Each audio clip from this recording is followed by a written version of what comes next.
Om Swastiastu, Sotihonto, Assalamualaikum, Shalom, Waito Tongtian. Semuanya perkenalkan, nama saya Dewi Praetno. Saya membuat video ini dengan tujuan untuk menyelesaikan tugas akhir perkuliahan saya, tugas akhir semester saya. Nah, dalam video kali ini saya akan melaksanakan sebuah layanan disebut dengan layanan orientasi. Apa sih layanan orientasi itu? Layanan orientasi itu merupakan salah satu layanan yang diberikan oleh guru bimbingan dan konseling yang ada di sekolahan dan juga konselor. Nah, layanan ini sudah pernah kalian laksanakan ataupun sudah pernah kalian terima, yaitu apalagi bagi kalian yang sudah memasuki SMP, SMA, dan perkuliahan. Nah, dalam SMP, SMA, dan perkuliahan itu apa sih? Kok saya nggak tahu apa itu layanan orientasi? Kok saya baru tahu? Nah, kalau kalian yang cermat, kalian pasti dari kepanjangan saja kalian sudah tahu panjangan MOS itu apa. Nah, layanan orientasi yang pertama kali yang pernah dapat itu adalah MOS, masa orientasi siswa. Nah, dalam masa orientasi siswa hakikatnya itu kalian hanya diperkenalkan untuk mengenal dinas sekolah, tata letak ruangan, dan juga guru-guru yang akan mengajar kalian ataupun guru-guru yang ada di sekolahan, kepala sekolah, staf-staf administrasi, agar kalian lebih mudah dan paham dalam melaksanakan kegiatan apapun itu yang ada dalam yang menyangkut dengan persekolahan. Nah, cuman kebanyakan masa orientasi di masa sekarang ini cukup menyeleneh karena anggota atau panitia, bisa disebut OSIS, melakukan improvisasi yang kebanyakan salah. Karena apa saya bilang salah? Karena itu sudah melanggar norma-norma yang ada. Salah satu contoh yang buruknya itu apa? Salah satu contoh yang buruknya itu seperti kalian melaksanakan makan nasi di rumput. Pernah kan kalian dengar berita masa orientasi yang katanya mereka makan itu beralaskan rumput. Nah, itu kan sudah di atas rumput itu kan bekas dipijak, itu kan pasti banyak bakteri dan itu malah membuat kita sakit kalau kita makan di atas sana kan tanpa ada alas lagi. Nah, itu merupakan salah satu improvisasi orientasi yang salah. Kemudian, tapi kalau improvisasinya bersifat bagus, baik, dan benar, ataupun hanya untuk mewarnai layanan hakikat sesungguhnya dari orientasi, itu malah bagus, seperti ngajak bermain dan lain-lainnya dalam batas yang normal. Oke, kita langsung masuk aja. Layanan orientasi saya bawakan kali ini bertemakan mengenal Tuhan. Jadi temanya mengenal Tuhan, oke? Yuk kita masuk.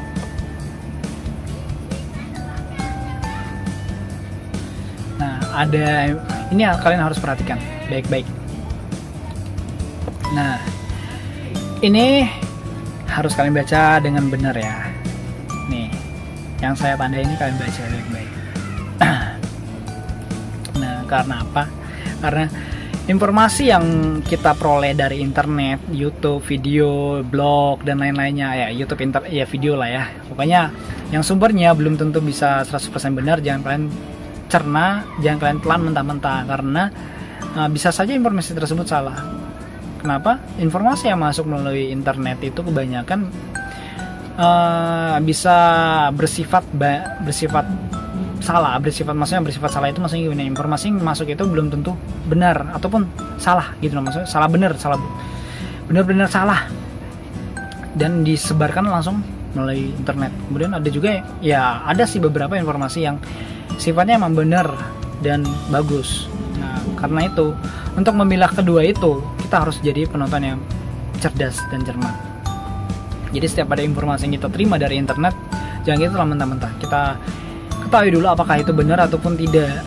Nah, terkhususnya untuk tema yang akan saya bawa kali ini mengenal Tuhan. Nah, kalian dapat konfirmasi ke guru agama ataupun para ahli agama untuk mengetahui kebenaran dari dari informasi yang saya salurkan melalui layanan orientasi ini.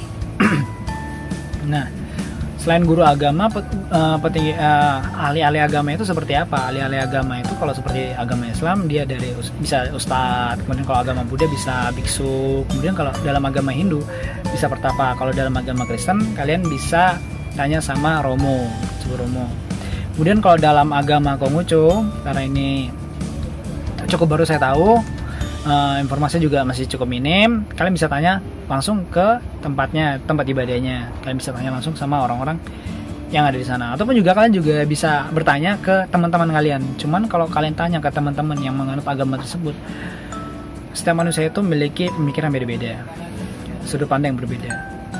Jadi informasi yang kalian dapatkan dari teman juga belum tentu sifatnya 100% benar. Jadi kalau lebih baik itu langsung tanya ke para ahlinya lah. Oke. Oh ya, saya juga ingin beritahu bahwa saya menggunakan saya menggunakan Powtoon sebagai media karena di sini saya nggak ada PPT, nggak ada PowerPoint atau bukan PowerPoint sih, infocus atau proyektor untuk menampilkan PowerPoint yang saya buat ataupun video yang saya buat.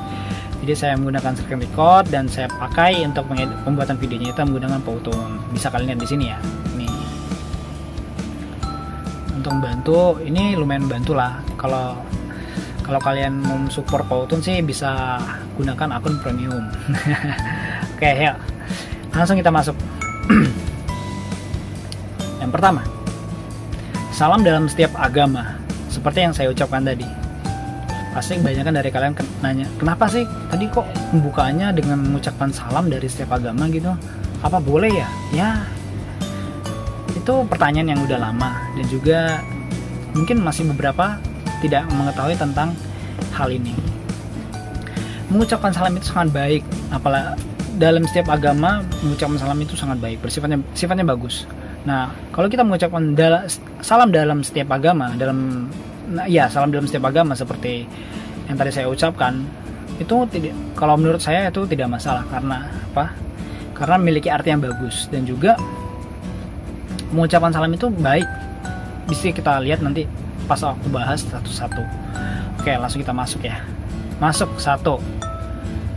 Dalam agama Hindu yang tadi saya sebutkan, yaitu Om Swastiastu, yang artinya apa? Semoga selamat. Bagus bukan artinya? Benar kan? Nah, semoga selamat juga artinya dari apa? Artinya dari bahasa apa? Bahasa Sanskerta.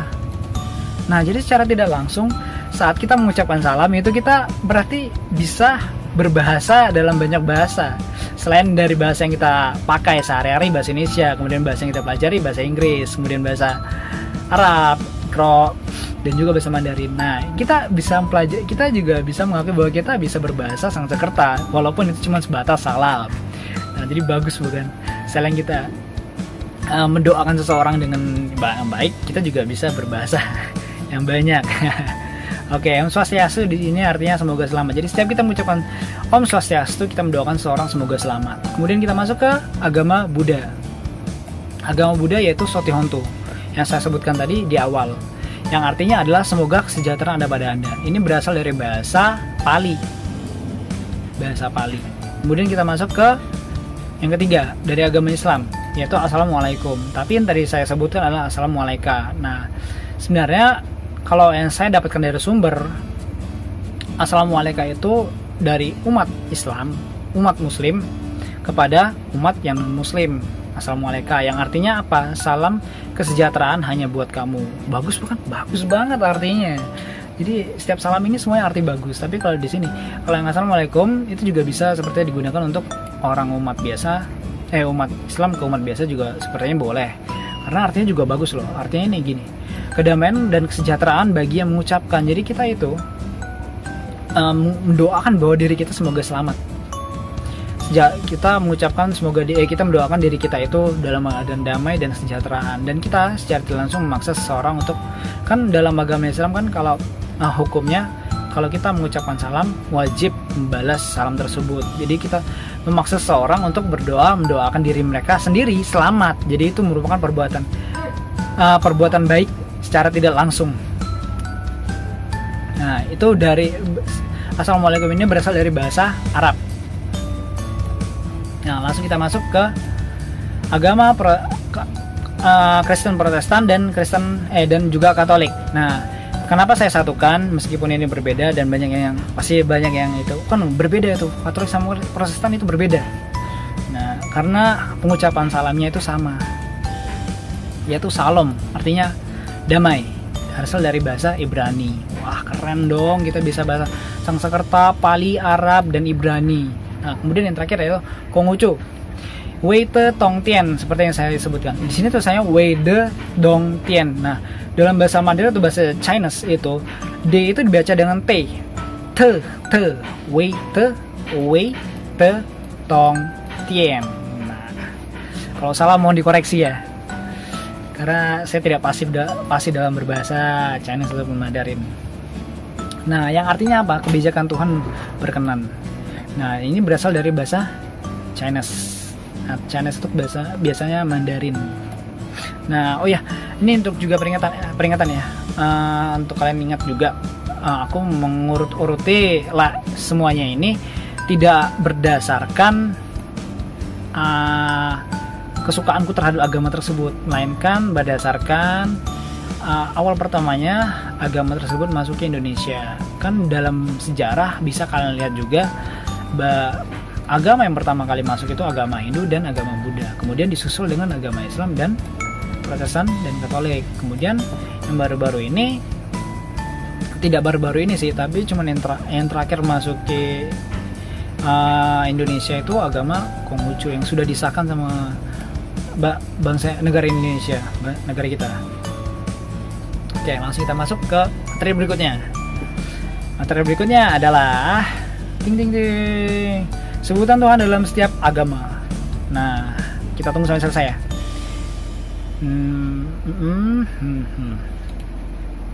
Nah, sebutan Tuhan dalam setiap agama itu kebanyakan setiap agama memiliki sebutan Tuhan itu lebih dari satu. Cuma dari yang saya tahu itu banyak kan lebih dari satu. Nah, langsung kita masuk ke agama Hindu. Tapi kalau salah mohon dikoreksi, karena mungkin ada yang cuman sebutannya satu, cuman belum terjamah informasi tersebut dengan saya, jadi saya kurang memahaminya dan kurang bisa memperkenalkannya kepada kalian. Oke. Pertama kita masuk agama Hindu. Ingat ya, tadi urutannya berdasarkan apa? Ingat ya, bukan karena hal-hal yang aneh. Oke, yang pertama itu dari agama Hindu. Sebutan dalam agama Hindu adalah Brahma Sarasnama. Nah, yang kemudian ada urutan kedua. Agama yang berikutnya yaitu agama Buddha, yaitu Sang Yang Adi Buddha. Nah, dalam agama Buddha ini saya akan meluruskan sebuah informasi yang salah. Salahnya bagaimana? Kebanyakan orang awam atau orang umum yang menilai agama Buddha itu seperti menyembah berhala. Sebenarnya tidak. Mereka menyembah atau sembahyang terhadap patung itu bukan menyembah. Itu melainkan memberikan penghormatan kepada guru mereka, Sang Buddha. Jadi mereka itu memberikan rasa hormat dan bukan menyembah patungnya. Oke, itu harap dikutip, dengarkan baik-baik ya. Jadi agama Buddha itu sebenarnya bukan menyembah patung, tapi menghormati. Jadi mereka sembahyang di wihara itu untuk apa? Mereka menghormati atas jasa-jasa yang telah diberikan. Nah, karena itulah kita membuat patung rupa atau patung tersebut. Agama Buddha membuat rupa ataupun patung tersebut untuk sebagai media membantu mereka mengingat bentuk yang memberikan jasa-jasa baik kepada mereka. Itu yang telah membabarkan ajaran agama tersebut. Nah, kemudian ada 3, yaitu dalam agama Islam, yaitu Allah. Nah, dalam agama Islam ini kalau tidak salah sebutan Tuhan itu ada 99 atau Asmaul Husna, atau 99 sebutan Allah, Tuhan, Allah. Nah, yang saya ambil yang awam saja, yaitu Allah atau Allah. Mohon dikoreksi yang benar yang mana, karena saya takut ini sensitif, karena ini merupakan hal yang sangat sensitif. Jadi saya harap dibenarkan, jangan dijudge ya, dibenarkan aja di kolom komentar apabila penyebutan saya salah. Kemudian ada agama Protestan dan Katolik. Nah, di sini juga saya akan ada sedikit pembenaran. Dalam agama Kristen dan Katolik ini kebanyakan orang menilai bahwa agama mereka ada 3 karena sebutan Tritunggal tersebut. Sebenarnya tidak, hampir sama seperti agama lainnya. Tuhan mereka ya Tuhan, cuman sebutan mereka ada 3, sebutannya ada banyak. Nah, dalam Tritunggal ini merupakan 3 pribadi dari Tuhan dalam agama Kristen, Katolik, dan Protestan. Nah, sebutannya bisa apa saja. Tuhan Yesus bisa, kemudian Bapa bisa, kemudian ada yang ketiga yaitu Roh Kudus. Nah, itu merupakan 3 pribadi Tuhan. Oke, kalau salah saya mohon maaf. Kemudian kita masuk ke Konghucu. Nah, Konghucu ini kalau saya tidak salah tadi baca ada 2, yaitu Tikong dan ada satu lagi. Cuman yang umum sepertinya Tikong, yang untuk sebutan Tuhan dalam agama Konghucu. Oke, langsung kita masuk ke berikutnya.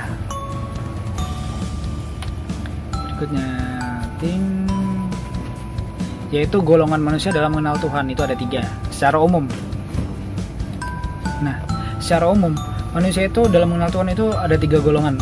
Pertama, teis, agnois, dan ateis. Apa sih itu? Teis, golongan dalam mengenal Tuhan nih. Teis itu seperti kita yang mengakui adanya Tuhan, mengakui dan membenarkan adanya Tuhan. Itu kita, itu teis. Kemudian ada agnois. Nah, biasanya agnois dan ateis ini orang kebanyakan salah kaprah, dikirain sama, padahal berbeda. Kalau di agnois itu mereka bukannya tidak percaya atau bagaimana, cuman mereka beranggapan bahwa kalau dalam agnois Tuhan itu tidak dapat diketahui keberadaannya. Itu tidak dapat diketahui keberadaannya. Kemudian kalau berbeda dengan ateis, kalau ateis itu mereka menentang keberadaan Tuhan. Nah, sebenarnya masih ada lagi golongan-golongan manusia mengenal Tuhan ini lebih dari 3, cuman dasarnya 3 ini. Teis, agnois, dan ateis. Sebenarnya masih ada lagi, cuman itu banyak sekali. Kalian bisa coba searching sendiri karena informasi tersebut cukup sensitif dan agak jauh dari apa yang akan saya sampaikan. Oke, next. Selain golongan mengenal Tuhan, ada juga mengenal Tuhan secara umum. Nah, ini inti dari materi layanan orientasi ini. Kita mengenal Tuhan secara umum. Dan dalam agama-agama yang Indonesia pasti membenarkan hal ini. Saya berani jam gitu. Oh, kelewatan. Nah, pertama adalah fokus beribadah. Jadi kalau kalian ingin mengenal Tuhan, kalian fokus beribadah. Karena beribadah itu apa? Beribadah itu merupakan salah satu cara untuk berkomunikasi dengan Tuhan. Jadi kalau kalian tidak memperkenalkan diri kalian kepada Tuhan, bagaimana kalian akan mengenal Tuhan dan akan diberikan mujizat yang baik atau nasib baik. Nah, kemudian kedua, bersyukur. Jadi kalian itu harus bersyukur akan apa yang kalian terima atau apa yang kalian punya. Jadi jangan menimbulkan rasa iri atau benci kepada orang lain, karena itu merupakan sifat yang buruk dan bisa merusak persahabatan ataupun hubungan. Oke, kemudian yaitu ada kaya akan ilmu pengetahuan. So, ini bagus banget, ini sangat benar. Ilmu pengetahuan itu merupakan anugerah dari Tuhan. Jadi kalian harus memperkaya diri kalian dengan ilmu pengetahuan. Dengan ilmu pengetahuan, kalau tanpa adanya ilmu pengetahuan, kita nggak mungkin seperti sekarang ini, adanya gadget, adanya komputer ataupun laptop yang mempermudah pekerjaan kita. Kemudian gunakan ilmu dengan bijak. Nah, ini. Selain kita memperkaya diri kita dengan ilmu pengetahuan, kita juga harus menggunakannya dengan bijak. Karena kalau ilmu yang kita dapatkan kita salah gunakan, itu malah bisa menimbulkan dosa. Seperti ilmu pengetahuan manusia gitu ya. Ilmu pengetahuan membuat senjata yang bertujuan untuk pembunuhan massal, seperti bom atom, bukan bom atom sih, nuklir. Nuklir. Nah, nuklir kan dulu merupakan senjata untuk pembunuhan massal gitu. Nah, itu kan merupakan penyalahgunaan ilmu pengetahuan. Tapi kalau digunakan untuk sebagai pembangkit tenaga nuklir, itu sangat bagus, malah akan menjadi sebuah perbuatan baik. Nah, itulah yang disebut dengan penggunaan ilmu dengan bijak. Kemudian masuk ke cintai keluarga. Nah, cintai keluarga itu merupakan hal yang sangat disenangkan Tuhan. Karena apa? Karena kita menyayangi, kita besarkan oleh orang tua, jadi kita harus mencintai mereka. Nah, jadi misalnya nih kalian bertanya nih, kalau misalnya orang tuanya jahat gimana Pak? Gimana Dep? Nah, kalau orang tuanya jahat, itu dalam hal persepsi kalian atau memang benar-benar jahat? Karena manusia itu memiliki banyak persepsi. Bisa saja yang baik dibilang jahat dan jahat dibilang baik. Nah, jadi kan harus benar-benar apakah itu benar atau baik, apakah itu jahat atau baik. Nah, meskipun jahat, benar-benar jahat, ataupun orang tua kalian salah kaprah, ataupun teman keluarga kalian salah, kita wajib untuk mengingat mereka. Kita wajib meluruskan kesalahan tersebut. Nah, kemudian masuk ke poin terakhir, yaitu rawat dunia. So, ini paling benar-benar jelas. Karena apa? Kan dunia ini merupakan salah satu ciptaan dari Tuhan. Nah, jadi kita haruslah rawat dunia, karena itu merupakan salah satu ciptaan Tuhan. Kita harus merupakan dari rasa syukur kita merawat dunia. Nah, merawat dunia itu bagaimana sih? Nah, kan kebanyakan sekarang ini penebangan hutan liar secara liar, pembakaran hutan secara liar. Nah, kita bantu untuk mencegah hal tersebut agar tidak terjadi atau terkurangi. Ataupun kalau kita tidak bisa melakukan hal tersebut, kita dapat membantu dengan melakukan penanaman pohon, satu rumah satu pohon. Kan itu merupakan program pemerintah yang udah lama, dan itu merupakan hal yang baik dan dapat kita lakukan secara mandiri. Oke, lanjut. Nah, ini sudah di akhir. Terima kasih telah menonton. Saya harap kalian memahami materi yang saya berikan, meskipun terbata-bata karena saya masih baru dalam melaksanakan layanan ini, apalagi secara online. Itu rasanya beda banget kalau saat kita berada di depan kelas. Nah, entah kenapa seharusnya kalau depan kamera lebih lebih oke ya harusnya ya, karena kan bisa disetting dulu kan ya. Karena saya melakukan hal ini nggak pakai setting, nggak ada jeda-jedaan, jadi saya langsung melaksanakannya. Jadi agak grogi atau gugup lah. Jadi saya harap video ini dapat menjadi sesuatu yang berguna, dan kalau ada kesalahan informasi yang saya berikan dalam layanan orientasi ini, pengenalan yang saya berikan ini, ada hal-hal yang salah, saya mohon maaf, dan saya harap kebenarannya bisa kalian tulis di kolom komentar, dan juga jangan lupa di like dan di share karena mempengaruhi nilai saya. Oke, sampai jumpa, terima kasih. Oh ya, sebelum itu saya tutup dengan menampilkan video Poutin yang saya buat ini ya. Oke, sampai jumpa.